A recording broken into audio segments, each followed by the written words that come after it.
सूखी खांसी दूर करने के घरेलू उपचार। कफ एक ऐसी समस्या है जो बहुत है और हर किसी को कभी भी हो सकती है। मौसम में जरा से बदलाव से हमारे शरीर में सबसे पहले असर होता है और सर्दी खांसी जैसी बीमारी हमें जकड़ लेती है। सर्दी होने से हमारी नाक गला सभी बंद हो जाता है और हमें सांस लेने तक में कठिनाई होती है। कई बार सर्दी तो ठीक हो जाती है, लेकिन खांसी पीछा नहीं छोड़ती और ये खांसी बिना कफ के सूखी होती है। सूखी खांसी होने के कारण, रीजन ऑफ ड्राई कॉफ और सूखी खांसी। 1 वायरल संक्रमण, 2 फ्लू, 3 सर्दी, 4 स्मोकिंग, 5 धूल मिट्टी के संपर्क में ज्यादा रहना, 6 किसी बड़ी बीमारी का होना जैसे टीबी, अस्थमा, फेफड़ों में कैंसर। इन सभी कारणों से हमें खांसी होने लगती है। खांसी लगातार होने से हमें सीने, सर में दर्द भी होने लगता है।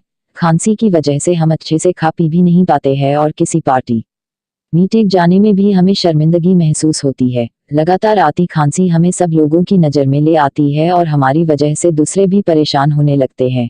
सर्दी खांसी सबसे ज्यादा संक्रमण फैलाते हैं। इसके कीटाणु मुख से निकलकर हवा में मिल जाते हैं और दूसरे के शरीर में सांस के द्वारा अंदर चले जाते हैं, जिससे दूसरा व्यक्ति भी इससे संक्रमित हो जाता है। इसलिए लोग खांसी वाले इंसान के संपर्क में आने से कतराते हैं।